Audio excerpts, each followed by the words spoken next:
उसका फेस चाहिए, सागर का उसका फेस चाहिए। नहीं नहीं, सागर के पीछे जो ये बैनर है, बैनर में फेस होना चाहिए। हाँ, ऐसे सागर का उसका फेस ये बैनर में दिखता है, ये वो बोल रहा हूँ मैं।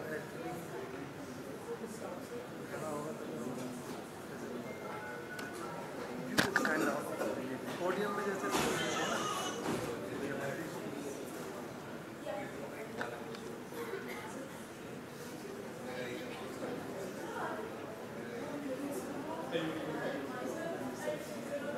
Okay, we'll need someone on the podium now, please. पीछे नहीं विद्युत जी 1 मिनट होना था।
with a total of 75 students from outside Jindal University. This is quite an accomplishment. We hope to increase these numbers every year. So why did we start the Undergraduate Research Conference? It was begun really to underscore the important work that undergraduates have been doing and can do.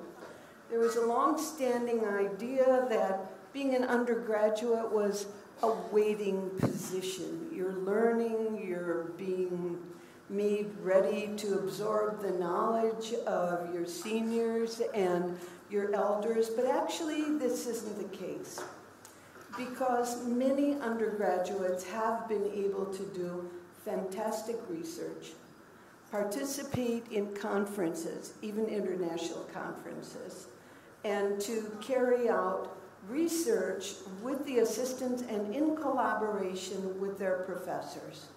So we want to have you enjoy the possibility of presenting your work, your ideas, your original thoughts and creativity in an open forum. Really take to be a researcher, in every field, not just the sciences, the social sciences, the humanities. All of you who are here have the desire, have the will, and the ability to contribute original work. I'd like to give you a little quote. Walter Benjamin, who was a philosopher and cultural critic, said that the reason to take a journey is because the person who has gone somewhere, who has made a journey, has something to tell. This comes from his monumental work, The Storyteller. The idea behind this is really quite simple and quite profound. The storyteller engages others in the story. The storyteller shares experience, shares knowledge, shares outcomes of learning that become other people's stories and go into a larger body of learning and understanding. So this is what you're doing today, and you'll be doing tomorrow. We're really looking forward to hearing your contribution. And also, we would like to have your feedback. We'd love to have you all engage in lively debates as we have in the past. Enjoy the location, enjoy meeting new people, and thank you again for being here. Today is really a very important day for us because it's very special. We have the presence of noted journalist, broadcaster, novelist, Sagarika Ghosh with us today.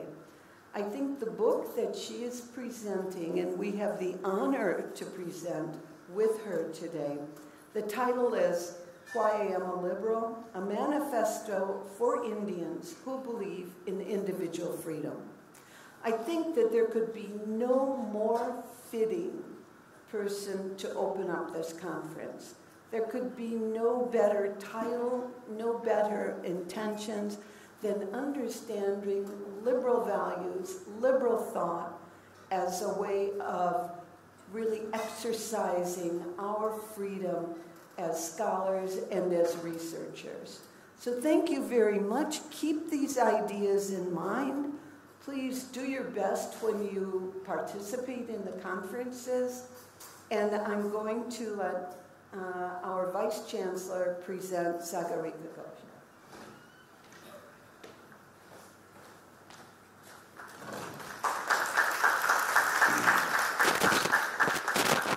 A very good morning to all of you. I would like to extend a warm welcome to all the students and faculty members who have come from different institutions across the country to be part of this third undergraduate conference, research conference, which is hosted by the Jindal School of Liberal Arts and Humanities. I would like to take this opportunity to congratulate the visionary leadership of Professor Kathleen Mudrowski, the Dean of the Jindal School of Liberal Arts and Humanities, also the faculty members, and also the students of the Jindal School of Liberal Arts and Humanities to have assumed a leadership role in promoting this research conference.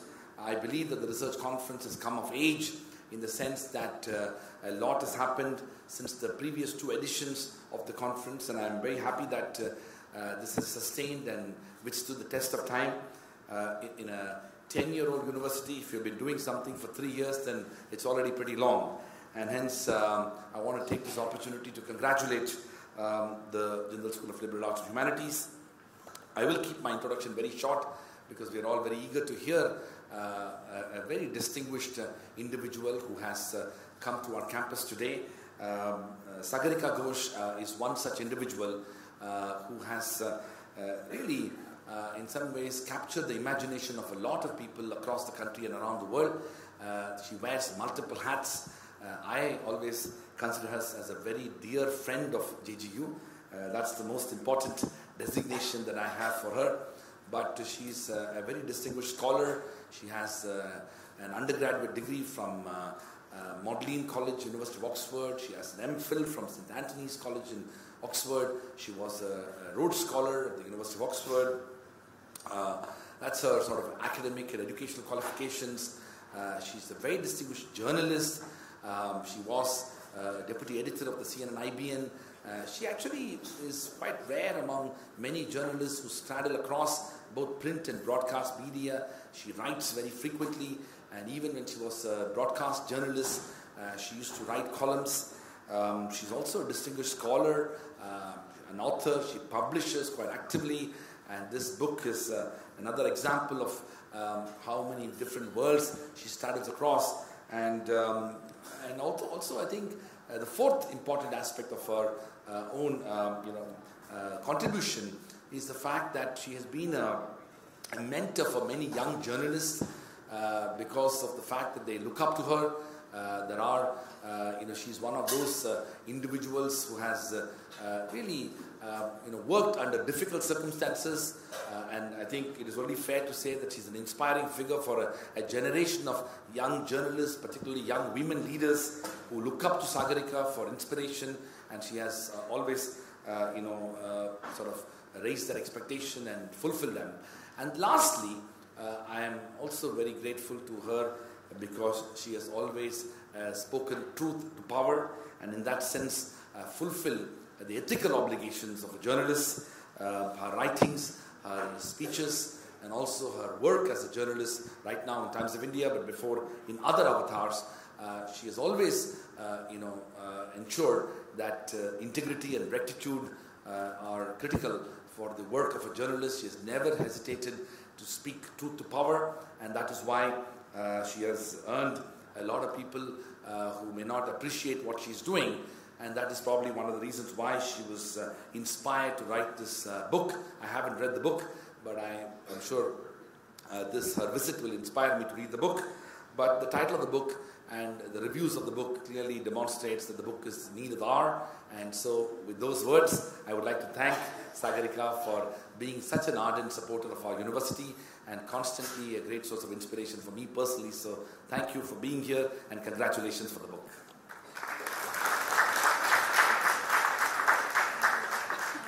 Thank you, Professors Modravsky and C. Rajkumar, for the introductions. Please may I invite Ms. Sagarika Ghosh to deliver the keynote speech.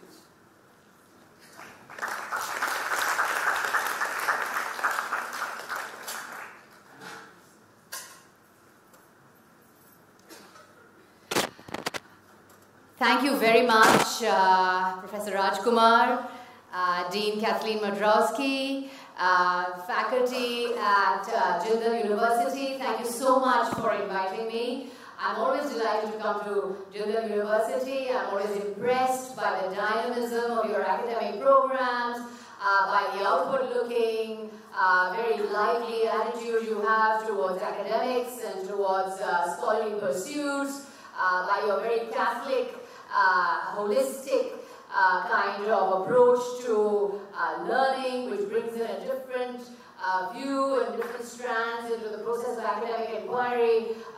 It's dynamic, it's lively, it's stimulating, and also very pretty. I've noticed that you have all your flowers out, your campus is looking gorgeous. So it's a delight to come to Jindal. Thank you very much, Professor Rajkumar, Kathleen Modravsky, and of course Professor Sudarshan. Thank you so much. I'm delighted that you are having the Liberal Arts Conference on undergraduate research. It's not often that one comes across undergraduate research, and I think it's wonderful that Jindal is encouraging undergraduates to research and to delve into the excitement of the liberal arts and to understand why exactly liberal arts is so challenging, so stimulating, and so freeing of the mind. All over the world, the liberal arts are now seen as creators of a sense of citizenship, of a sense of engagement with democracy, of a sense of empowerment of the mind, of creating a kind of a sort of investment in the entire democratic project, the liberal democratic project, and creating an enhanced sense of citizenship. The liberal arts worldwide are being encouraged for the freedoms that they give in free and fearless inquiry and in unafraid research into the kind of areas that people should be going into and researching more deeply than they perhaps are today. So thank you for giving such a boost to the liberal arts, and it's a wonderful idea that undergraduates are being encouraged to research in the broad field of liberal arts. So I'm delighted to be here and talk to you about my new book.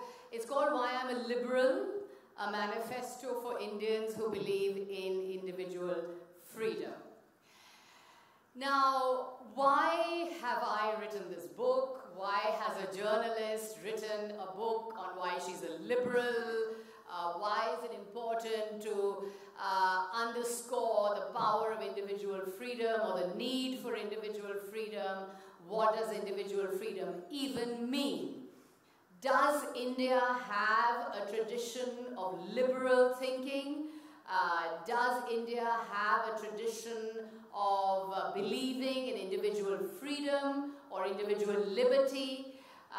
Or has the Indian post-independence mindset been conditioned more by nationalism and by the national movement post-1947, where it was freedom for the nation, freedom for the group, freedom for the collective, that took precedence over freedom for the individual?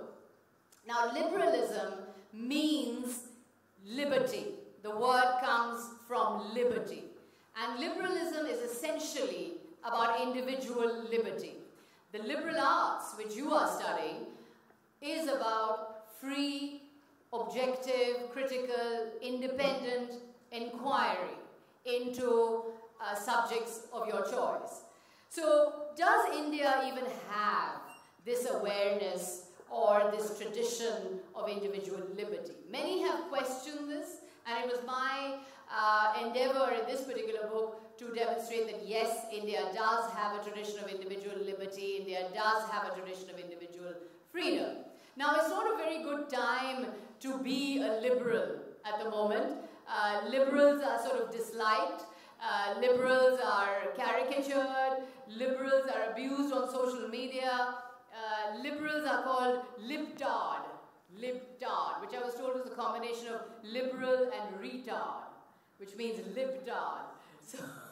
So that's the kind of word that is used for liberal. I, as you know, if any of you are on social media, am someone who is roundly sort of attacked on social media for the values that I stand for, and somebody sent me a tweet the other day saying that I was a libtard, communist, jihadist, swimsuit wearing beefeater.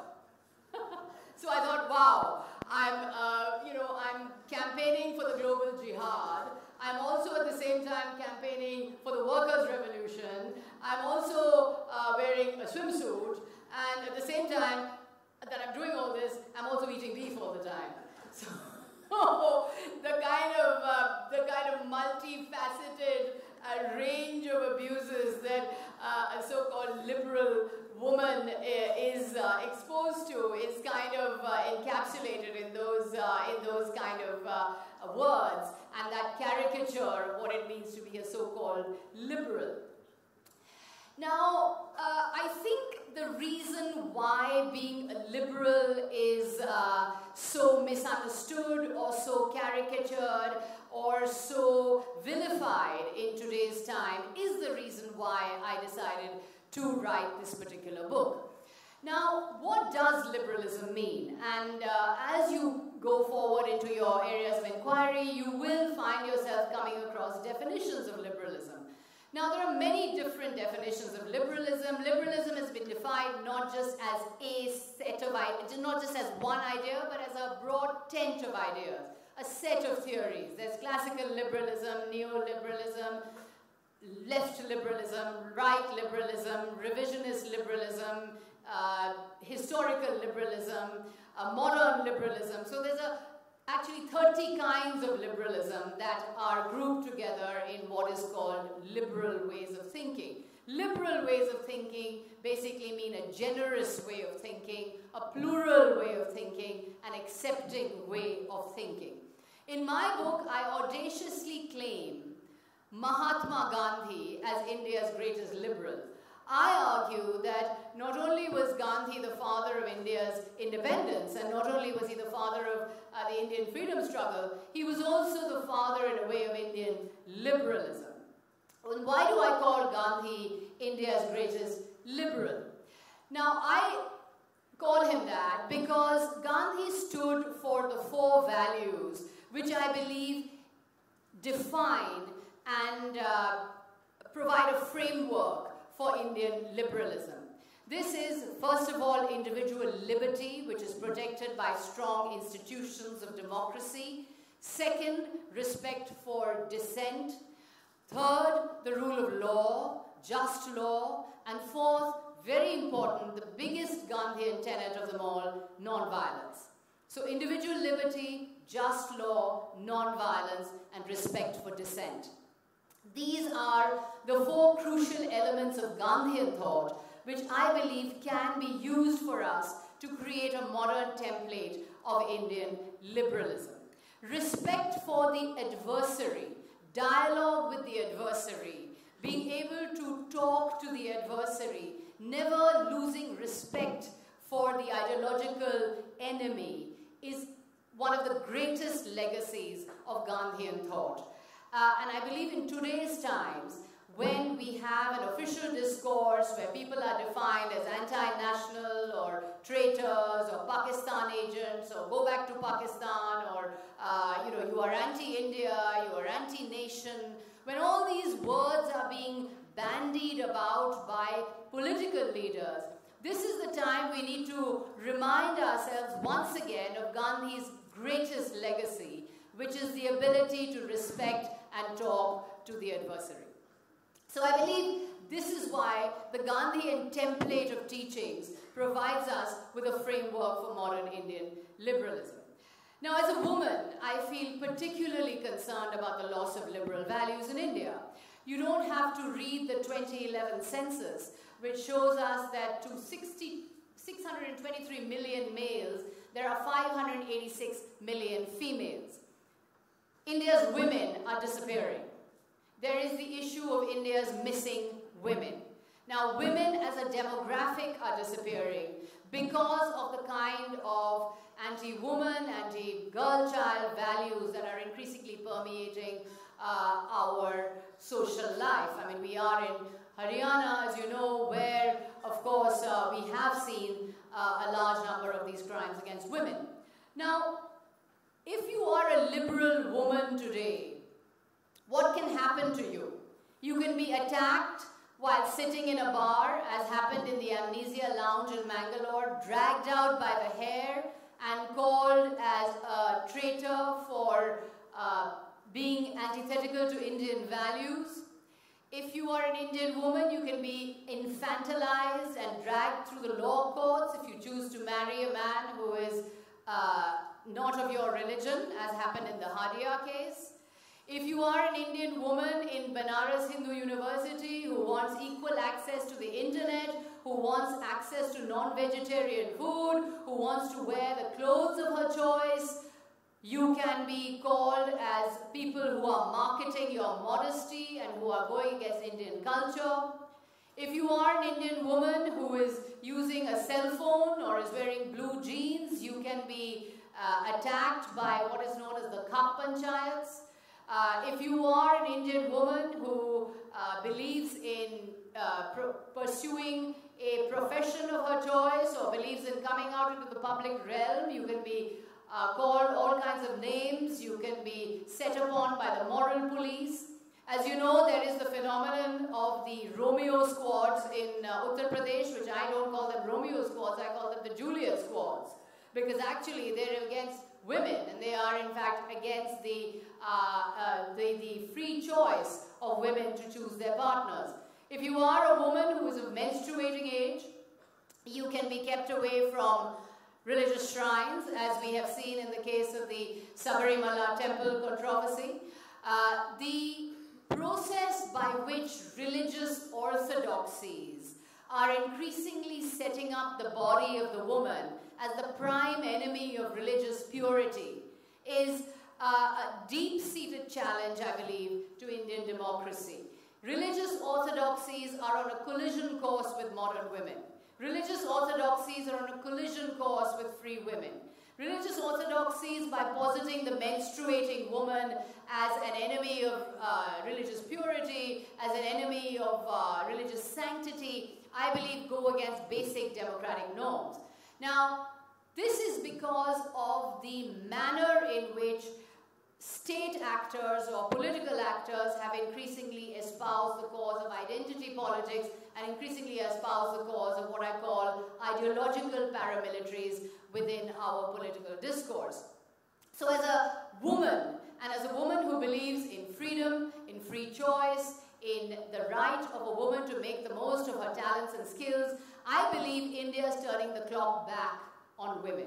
I believe India is turning the clock back on the free woman, and India is turning the clock back on the liberal woman, and this is something that we need to be very seriously worried about. What is happening to nationalism and patriotism? Today is the age of muscular nationalism. Anyone who doesn't espouse the cause of the nation or wear the cause of the nation on your sleeve is seen as a traitor, is seen as a fifth columnist, is seen as an agent of the enemy country. What does nationalism mean? Does nationalism mean that I should have a ticker tape across my mouth and not say a word when there are patently wrong acts being committed in the name of the nation? Does nationalism mean that a wheelchair-bound individual who cannot stand up for the national anthem should be beaten up?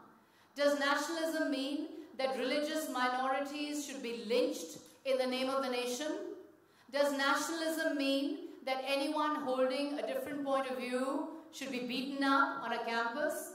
Does nationalism mean that during a cricket match between India and Pakistan, anyone who is not seen to be openly cheering the Indian side should be beaten up within an inch of their lives? Does nationalism mean making the Kashmiri into an enemy? Does nationalism mean making the Muslim Indian citizen into an enemy? Does nationalism mean making the Dalit Indian citizen into an enemy? I don't think so. We need to think about the ways in which nationalism is being interpreted in our times today. Opposed to this muscular nationalism, I posit a liberal patriotism. I believe liberal patriotism is as engaged with the country, as engaged with the nation as so-called muscular nationalism. But the liberal patriot does not fight shy of asking questions. The liberal patriot does not fight shy of questioning the country.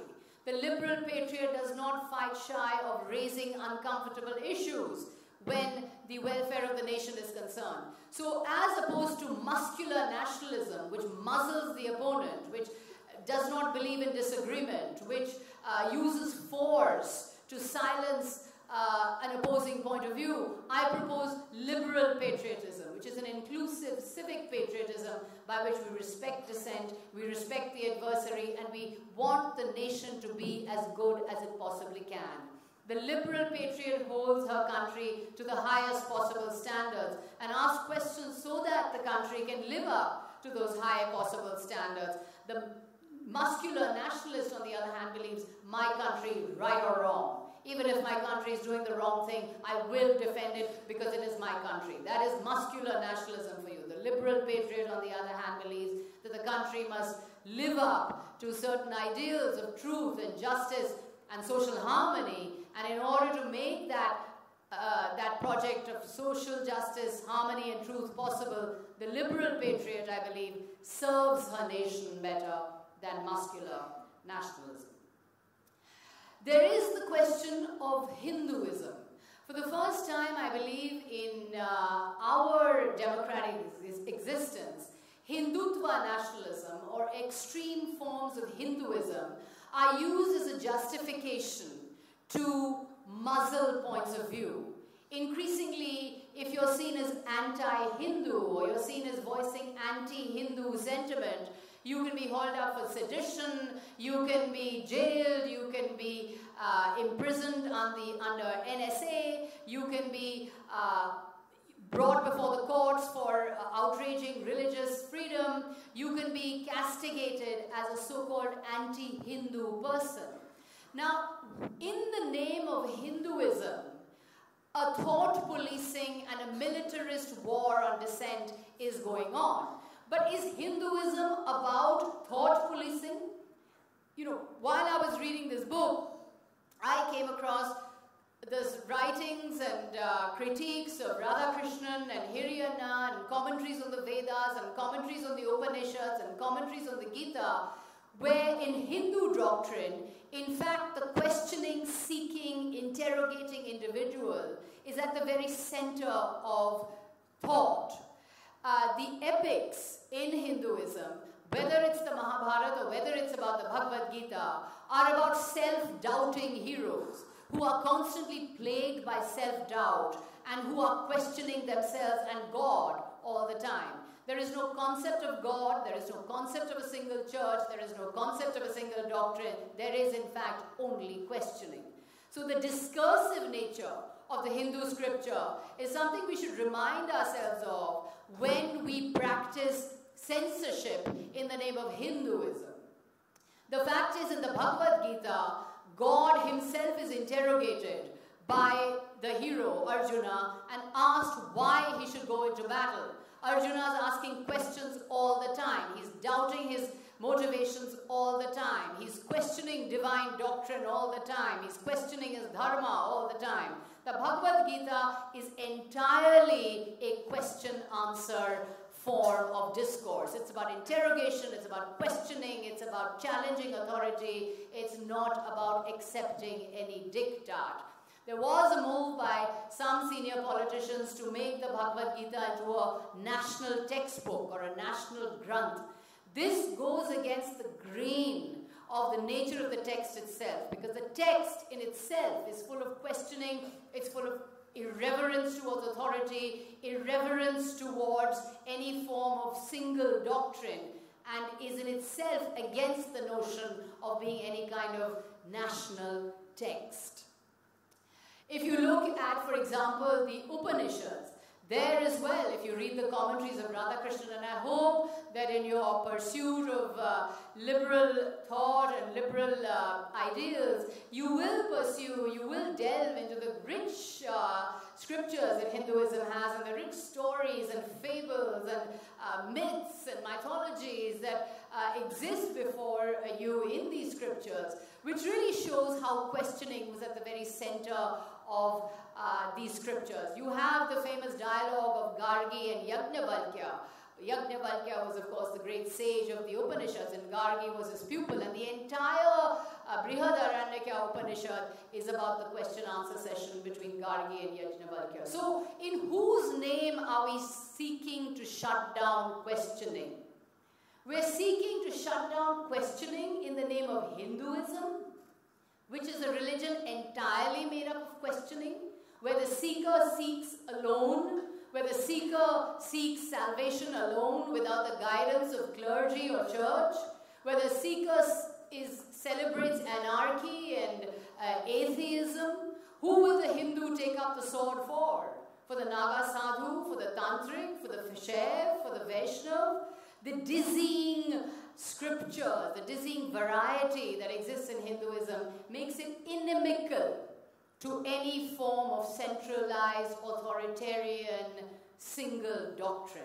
And it is indeed an absurdity, it is a travesty of Hinduism itself to use this doctrine, this highly self-oriented, questioning, interrogating, anarchic, almost atheist doctrine, to make this doctrine into an excuse to muzzle free thought.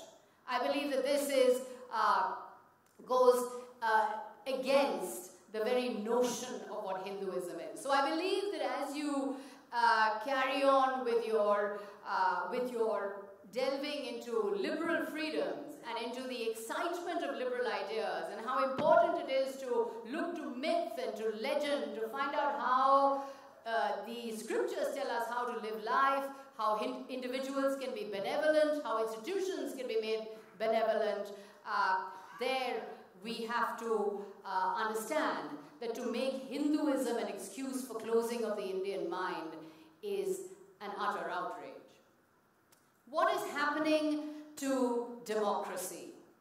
Democracy the world over, and this is not just in India, but whether it's the rise of Erdogan in Turkey, the Viktor Orban in Hungary, Jair Bolsonaro in Brazil, Donald Trump in the United States, and to Narendra Modi in India, we are seeing all over the world the rise of what is known as the illiberal democrat. Now, in the 1930s, it was said that the enemy of democracy was fascism.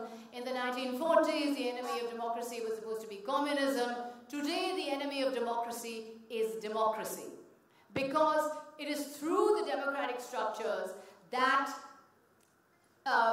authoritarian, centralizing figures, or the strongmen, are emerging and actually turning their back on democratic functioning, turning their back on institutions, turning their back on democratic processes.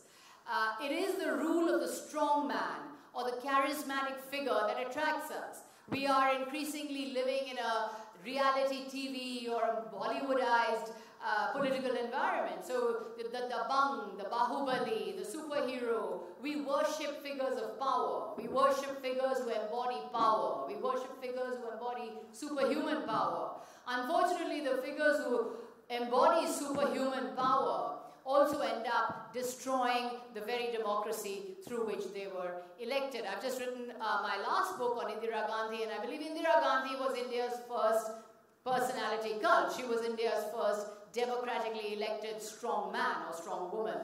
She was, in fact, the person who laid the template for the kind of illiberal democracy or the kind of authoritarian democracy that we see today. Authoritarian democracy takes many forms. Above all, its biggest impact, and I speak as a journalist now, is what it does to institutions. Authoritarian democracy takes a huge toll on the free institutions of judiciary, of parliament, of the cabinet system, and of course of the free press. Now, when our founding fathers in 1947 laid the foundations of the Indian Republic, they betrayed a skepticism of human nature. They betrayed a certain skepticism of the lust for power that democratically elected leaders are often falling prey to. So, what did our founding fathers do? Our founding fathers erected the great institutions that checked political power. To check political power, the founding fathers erected the institution of the judiciary. They erected the institution of the legislature. They erected the institution of the cabinet system. They erected the institution of the free press. These were the institutions that would check political power. These were the institutions that would check single-party rule.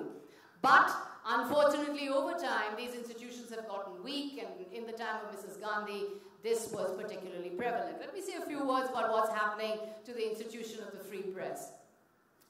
One of the arguments I make in my book is in favor of what I call a limited government. Now, this has got me into some trouble because a lot of people who are liberal are wary of the notion of a limited government or a small government, fearing the ravages of the free market or the liberal economy. But I believe the reason why a limited government is important is not because we want an unregulated economy or an unregulated democracy, but because it is only a a small government that can actually create liberty for the individual. Now, what we have in India today is a massive government, what I call the big state. And the big state breathes down heavily on particularly the free press. Today, if you want a license, you have to run to the government. If you want advertising, you have to run to the government. If you want an interview, you have to court government ministers.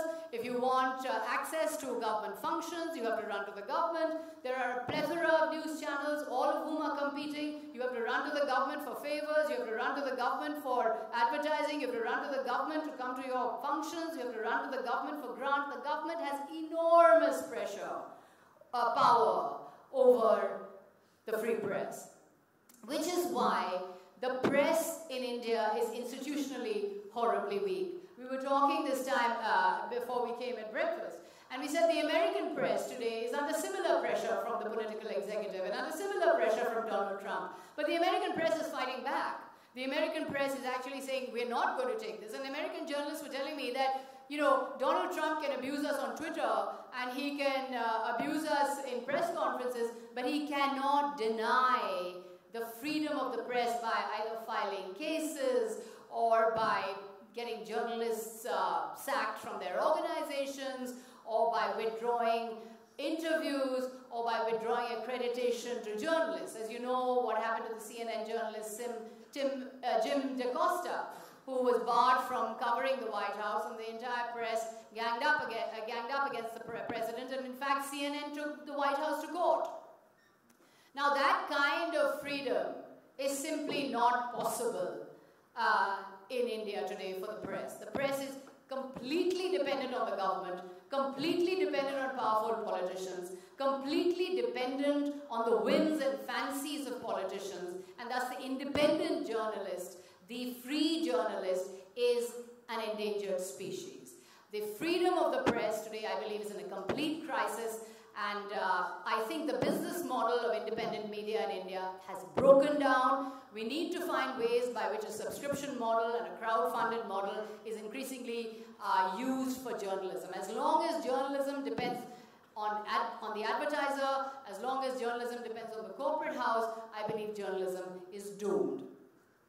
So the future of the free press in India is not bright. However, if there's any one of you here who wants to become a journalist, who wants to join journalism, or who wants to join the media, I would say go online.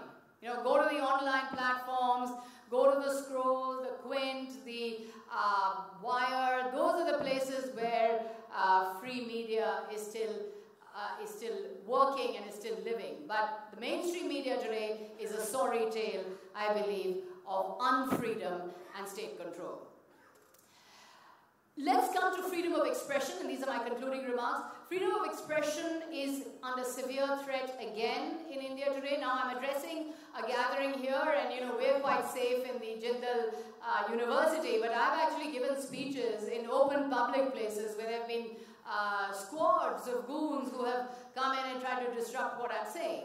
So I believe when a state becomes huge, when a government becomes a massive controlling structure, when it empowers what I call the ideological paramilitaries who act on behalf of the state, who wreak violence on behalf of the state, they then become agencies by which freedom of expression is shut down.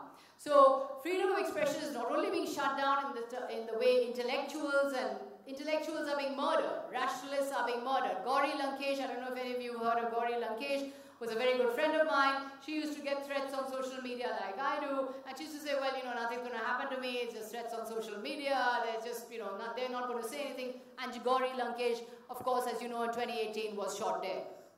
So what is happening to freedom of speech, people who raise their voices, people who increasingly are critical, is that increasingly they are often even in danger of their lives. Have any of you read the book by Umberto Eco called Name of the Rose? Have you read Name of the Rose? Yeah. So Name of the Rose is a very interesting book, and if you haven't read it, I'll tell you about it, and I'll also give you the ending, so I'll spoil it for you. The book is actually about a 14th century monastery in which the monks are mysteriously all dying, they're being killed. And another monk, an investigator, William of Baskerville, arrives at this monastery to investigate why are these monks all being killed? Who's killing them? Why are they dying? What is the reason for the mysterious deaths of all these monks? And the reason is, so I'm giving you the ending of the book, so now I'm spoiling the book for you entirely. But the reason is that each of the monks who was being murdered, had discovered Aristotle's hidden work, the Comedy. And it was a book teaching them how to laugh. They were laughing. They were laughing at the church. They were laughing at religious orthodoxy. They were laughing and making jokes about authority. And this was so dangerous to the powers that be that they were actually being killed. It was a book. It was nothing but a book teaching them how to laugh. That was the reason for their death. So as Umberto Eco writes in the book, laughter kills fear, and without fear, there is no tyranny. This is happening in India as well. I mean, if you see what's happening to the comedians, various comedians from AIB Rose to Kunal Kamra, I don't know if any of you follow the comedians, they're all being either shut down or charged with sedition, or cartoonists are being jailed across the board. So a number of these freedoms, and the important freedoms by which we can laugh, by which we can express our opinion, by which we can say what we want about situations going wrong, are in fact being met by violence and by threats from the big state. Now, a lot of people have asked me if this is a BJP book or a Congress book, and is it a party political book? I have to say it is nothing like that. I believe that successive regimes in India, post-1947 onwards, have been enemies of individual liberty. The Congress party has been as much an enemy of liberty as the present-day BJP. In fact, I would say that it's the Congress dispensation that actually created this kind of big state. It actually created a massive controlling big state, which has been adopted and imitated by the present-day regime and taken to a maximalist level, taken to a heightened level, and in fact is something that has been maximized by the present regime but was invented by the Congress governments. So, in fact, you know, I've said in my earlier lecture that I think Narendra Modi is the non-biological son of Indira Gandhi. Because in many ways, she created the state structure. She created the maximalist state structure that Narendra Modi today has simply imitated and taken to maximalist heights. Which government banned Salman Rushdie? It was a Congress government. Which government failed to protect Taslima Nasreen? It was the left government in West Bengal. Which government failed to protect writers to artists like M.F. Hussain? It was a Congress government. So the Congress government laid the groundwork for a destruction of individual liberties, which the present-day BJP government is taking to a maximum height.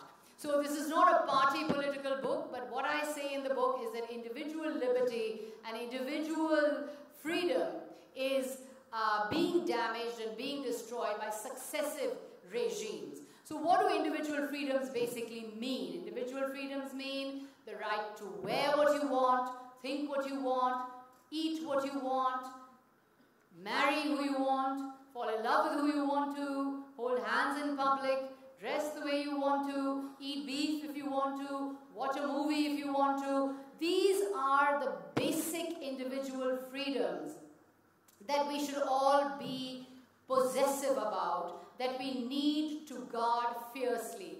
Because what I would say to you is, don't be in denial. I think as students of liberal freedoms and as students of individual liberty, we can't be in denial about when freedoms are being taken away. So if an intellectual is being killed or if a journalist is being killed, don't say, oh, well, you know, it's happening to somebody else, religious minorities are being killed, it doesn't concern me, it doesn't matter to me. It does matter to you. Because if you ignore it, if you turn away from it, if you don't react to that, if you are only apathetic to the destruction of others' individual liberty, then you become the agent by which you normalize this tyranny. you become complicit in this tyranny. You become the person through which this tyranny is practiced because you're normalizing it, you're accepting it, you're in fact allowing it to happen.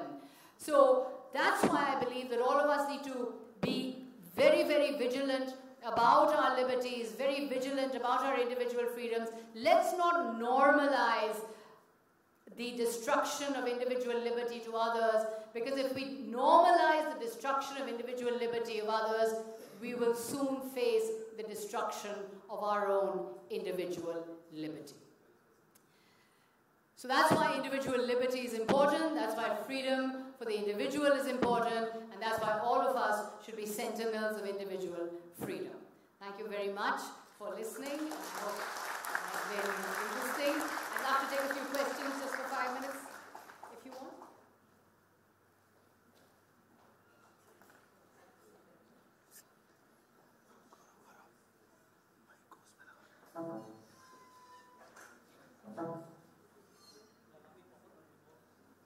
Speaker में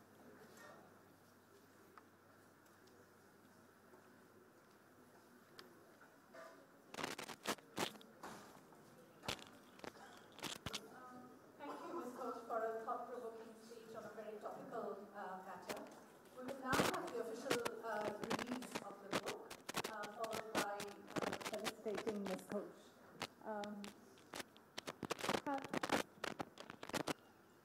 The mementos, please.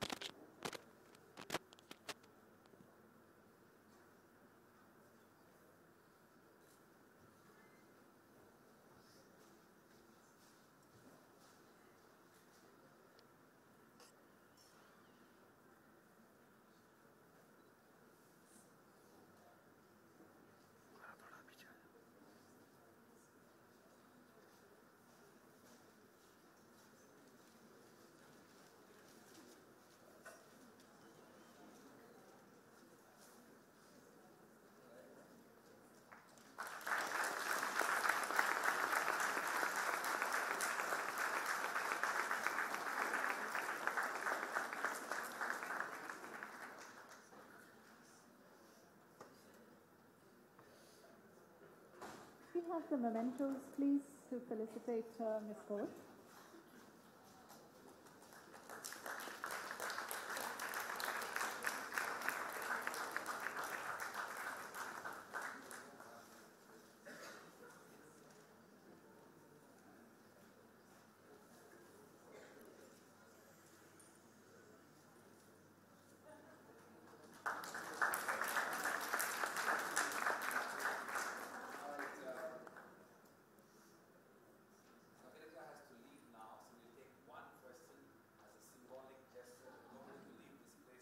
Without answering after giving a talk. So let's take one question.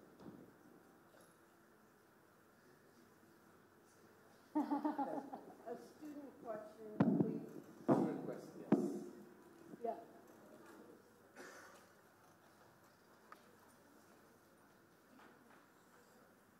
Yeah. Speak up, just speak up.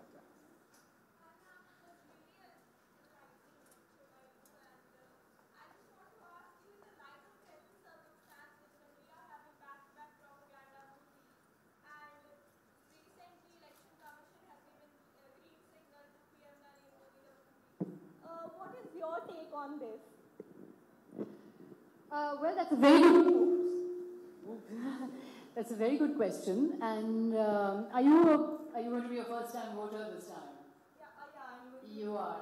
So I think that think about exactly what kind of leadership you want, what kind of democracy you want, what kind of environment you want. I would say the days of relying on media or movies are gone. You know, the days of relying on that single source of news, for example, one newspaper or one television channel is gone. You have to rely on a multiplicity of news outlets, and this is what I tell journalism students as well, that the day of relying on the one newspaper or the one TV channel or the one website are gone. Today you have the luxury of so many newspapers, so many channels, so many websites. So I would believe consume as much news as you want, as you can. Become a news curator. Look for facts. We have to work hard at our news. We have to work hard to find out what the truth is. There's a lot of propaganda out there. There's a lot of fake news out there. There's a lot of unverified material out there. To protect yourself from fake news, from propaganda movies, from propaganda material of various kinds, I would say look at as many news outlets as you can. It's all available to you now on the touch of a phone.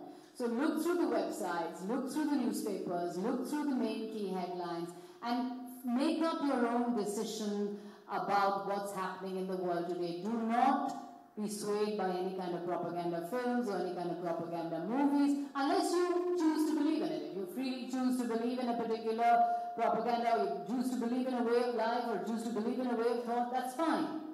But make up your mind, not by viewing just one outlet, by viewing a number of different outlets. So if you're watching one kind of propaganda film, I suggest you watch the other kind of propaganda film as well, to balance the two. But I would say that, still, it is a danger. Fake news, propaganda, fake material is a huge danger. It is a massive obstruction to the truth. So the only way you can get around this is go away from single source news, go to multi-source news. Thank you so much. All right, thank you. Thank you very much. Could I please invite Professor and Dean of Hindle School of Government and Public Policy, Professor Sudarshan, to give the closing remarks.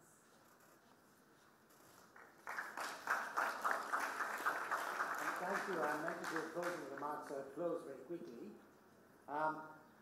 When I read Sagarika Ghosh's book, it reminded me of two books which many of you may be lawyers in this university, written by Granville Austin. One was a book on the framing of India's constitution, and the other was on the working of a democratic constitution. And when these two books were published, a great scholar, Upendra Bakshi, wrote reviews of both of them.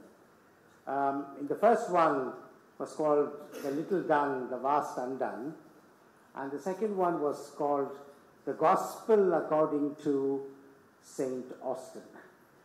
And the reason Upen was critical is he was asking, where is the theory, right? Where is jurisprudential underpinnings for what Austin has done? And the answer is there is in fact none, but then Austin never set out to provide theoretical underpinnings to what he was doing. He said, I dig for information, I tell a story, and I connect various things that have happened in the country, and weave a coherent narrative. Now that's what Sagarika has done. Now if you ask her, are there extended analysis of the theoretical basis of liberalism? There isn't. So when I compare Sagarika Ghosh's book to Granville Austin, that coming from me is very high praise. I have to say that because some of you may not have read The Working of India's Democracy, because this is a fascinating account of facts, details, incidents, and all of them connected. They are connected and repeated, but in different contexts. In the context of nationalism, in the context of arguments over who's anti-national, who's not, about feminism, women, about the thoughts of Gandhi or Vivekananda, Radhakrishnan, and most of all, C. Rajagopalachari. And the book is wonderful because it begins with a little quote from some interesting source. And there's one chapter that has a quote in Tamil that it's a paddle about essence, what it is that you are. And so there are many facets to that. So this is an important book in that respect. But you are all undergraduate researchers. And so you need to then, having read a book like this, ask the question, why is this happening?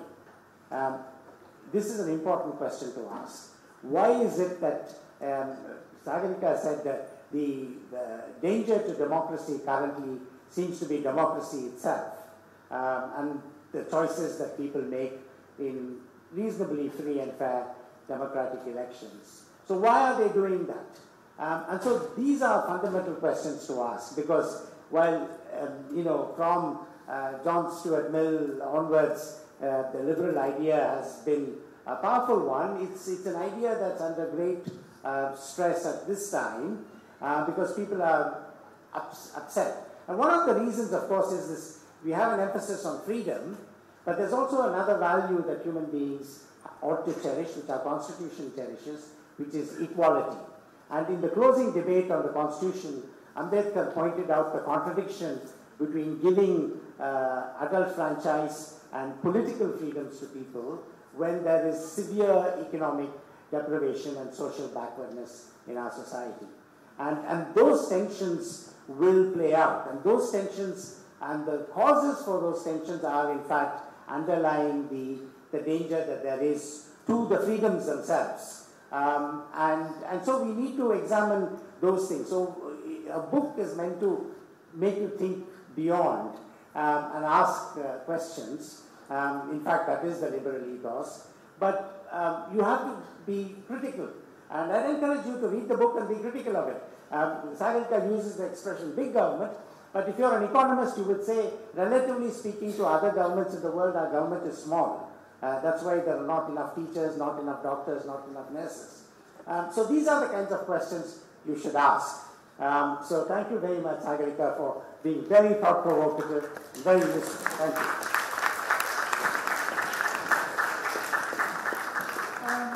Thank you very much. Our chief guest has to leave now, but we have a few housekeeping announcements. So, especially for students who have come from other universities, if you have not registered at the desk downstairs in the reception area, please do so after this. We have an educators panel starting here at 11:30. Please come for that. It promises to be a fascinating discussion.